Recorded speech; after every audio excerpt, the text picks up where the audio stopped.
Position, I guess, just how happy have you guys been with him making that transition, especially given all the injuries so far this season at that spot?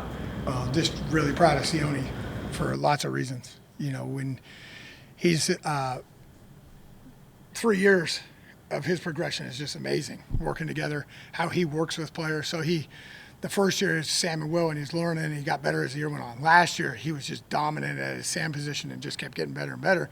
And then this year, when we had some people out in camp, he started to learn the mic, because now it was all three, and it was really cool. And the first couple of times he struggled a little bit, but then we knew something was going to happen, and then he just took it over. He works really hard, and he's really focused at helping the guys get aligned and making sure everybody's on the same page. And he's just gotten better and better at setting our defense, adjusting, and then his movement behind the ball has just improved weekly. So we're real excited with where he is and where he's going to go, and where we're going to go with him.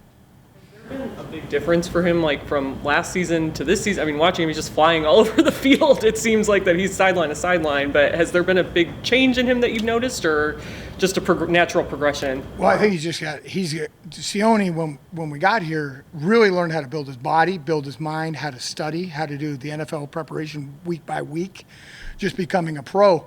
And when he was on the field last year, he was doing this. He just got better and better and better at his assignments and his technique. Now he's just been able to do it at all three positions, which is awesome. And that's the development of the player and working together and just staying in the process. So he's just grinded, and he's getting some results because of it. Did you know, I know he played middle and high school and college, he said, but did you know when he wasn't playing it here that he had that in him, that he might be able to do it at this level? Well, again, it's the progression. When younger, you come into the league, and what we do with our teaching progression is to try to keep things the same, the eye angles for our players. Even with, say, Tony Fields, who's playing more, or Jeremiah, we want them to be in the same position until they master it and then move. So Sione is so valuable on the edges of the defense because he's powerful. He sets great edges. His edges over the past 3 years have been outstanding. He's a good rusher. So he was really good at those things, and that was where he was very comfortable. And then we had different guys, say Malcolm Smith, Anthony Walker, Jacob Phillips. So we had a mix to roll everybody around. That's not to say he couldn't do it then. It's just what we were doing. We use everybody. That's what we do. We know our personnel. We use our personnel. We love that part about it. Our guys are flexible and love that about themselves. And so did we know it? Not necessarily, but when you're in the progression, working with the guys that are in the room, you just watch how their level of mastery of the defense comes out. All of a sudden, he's making all the calls, even when he wasn't the mic. And then it's pretty cool because they're ready, and now you can do that with them. So it's you could tell I'm proud of them, but we got more to go. Success you had stopping the run against Tampa Bay, as simple as guys did their job, guys, gap integrity, all that stuff. Is it as nothing more complicated than just that guys did what they were supposed to do? Really, it's stopping the run, and you've heard it from Coach Bloom because he does a great job with the defense teaching us. The first thing is setting the edge. We need the edges set tight.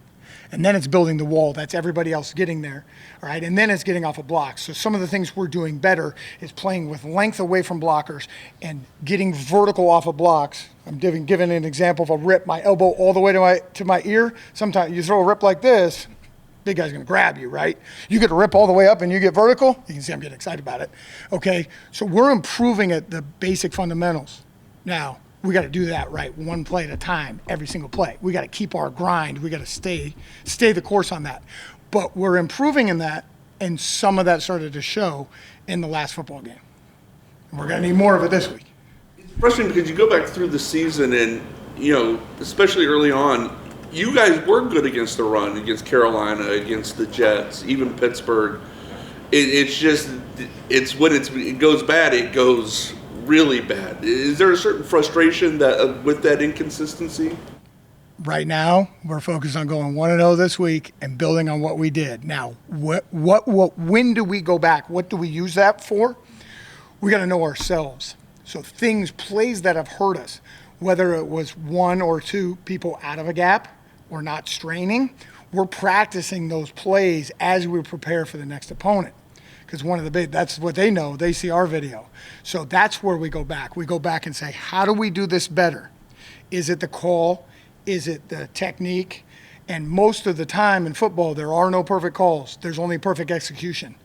So most of the time, it's fixing, and we've been able to fix. And that's our job, right? Our job as coaches is fix it, right? A great coach taught me, fix it, don't yell at it. Sometimes you're going to yell at your coach. But our job's to fix it. So that's what we use the pass for. We really don't think back on anything else other than, if this happens again, how are we going to do this better? How do we fit this? JOK yesterday was talking, or one of these days this week, was talking about reading the run fits, and sometimes he's too fast and sometimes he's too slow, so he's trying to figure out like the perfect balance there. How have you seen him get better in that? Yeah, Jeremiah is, I've said this before in these settings, his ability to feel space and what's around him is elite. Like basketball feel, because he's a good basketball player. His highlights are pretty good, by the way.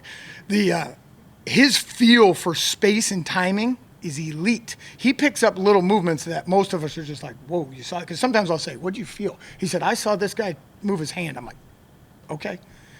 So it is. He's so quick and so fast and so explosive and so conscientious that it is. It's just what we talk about all the time is, if you don't know, don't go anywhere, because he can catch it. So for him, we talk about with the linebackers just some pat of our feet.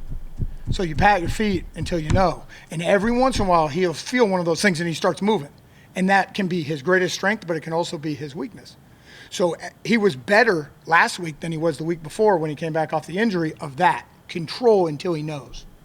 So he knows that we know it, and we point it out together, and the guys are great because we all work together at, we'll turn on, I'll give you an example. We turn on a video and we go, okay, when do we know it's a pass? And they go, now, right? Because how we teach it in the backfield of the line, we practice that all the time with the guys. And so that's the progression of all young linebackers and Jeremiah is, now I know, okay, where do I go? So it's just keep and do that over and over and over. And like I said, he got better the week before, or he got better last week from the week before. He's had a better week of practice too. A big jump with that from like last year as a rookie to this year too then? Yeah, he's really good. When he goes forward and he's moving and he's blitzing, he's really good. At one time, we just got to get him to quit trying to jump over running backs because he was so high in the air that he ended up falling into the tackle. We got to get that out of there. But he's so explosive going forward and thinks that he really likes to do that. So we got to get him to have his pace before he goes forward to make plays. Just having Anthony Walker still around the building, I guess, just what has that meant to your room? Especially, I know sometimes guys get season-ending injuries and they'll go rehab wherever, but he's doing, like, intent on staying here, it seems like. Just how valuable has that been? Oh, it's very valuable. Anthony and Jacob Phelps is doing the same thing. Both guys are in all of our meetings in the mornings. And, if there's certain things that they didn't see at the end of practice, they make sure to correct our guys in addition to the coaches in our meetings. Can't say enough. He's always thinking about football. And he's thinking about getting better. He's attacking his rehab. And what's great is just one more voice of what we were just talking about, like with Jeremiah. Like he can ask him from player to player. They learn a lot player to player. And, he sits right by Jeremiah at a lot of times and goes, hey, remember, look through here, or whatever it is. It's awesome having him in there. Same way when we had Malcolm Smith. He did that. Malcolm Smith did that for 2 years with Sione. A lot of Sione's progression in his tackling, route matching, all those things, Malcolm would take Sione after practice and do that for 2 years. So, like, you're asking the process has started, and that's what I love about our players in our linebacker room is they work together, and that's cool. Tony Fields, before this season, he said, he can't remember the last time he had played linebacker actually in the game. It's all been almost all special teams. I think he played safety his last year at West Virginia, maybe even. What have you seen? How have you seen him grow as he's gotten more reps, game reps on Sundays? Well, Tony, he lost last year. He lost his rookie year. And what he learned in his rookie year is how to fight through injuries, how to fight through everything, because we got him here in the offseason, got hurt. Got right back in camp, got hurt again. By the end of the year, he had missed a lot of that play time because, you know, the way to get ready to play linebacker again is as many reps as you can get to set your eyes, the pace we were just talking about with Jeremiah. So he didn't get a lot of that last year. But he was working, he was studying, so he got to be up on special teams. Then this offseason was really his first offseason, and the offseason was up and down, alignment assignment. But then Tony, about 2 months ago, just said, Coach, I'm going to study, I want to do this. And not that he wasn't, but now it's like focus study, like I'm going to get on the field. What he's done a great job of is just going one play at a time. And then if he doesn't know, ask. And now he's learning what he's letting himself feel what's happening and correcting it. And he's gotten better in the last few weeks at doing that. So he's right on the progression of where young linebackers are, where now he's conscious of what's happening to him. And he's adjusting and he's making good decisions based off of movements or motions.